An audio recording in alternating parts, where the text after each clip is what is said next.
What's up guys, you're watching the Sit Show, and if you're new to my channel then don't forget to subscribe and a like. And today our topic is the PlayStation 5 error, how to fix this error.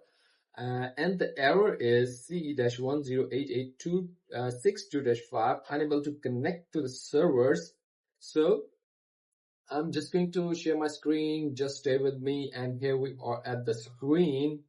Look at that, here we are going to the settings, and there is the system and a user account. You must check your PSN account is signed in or not. If not signed in, you must go to sign in your PSN account email addresses, or sometime you're having a problem with the license, you must restore the license. In the others, you get the console sharing and offline play and other things. Go to the network group, PlayStation network status, and test your internet connection. Sometimes the server is down, so you're working on the updates or other happening or other options, or your internet is not working. So check it and set up internet connection, forget it or connect it again, check the frequency or DNS settings or MTU settings, which one is working good in your country, just put it back.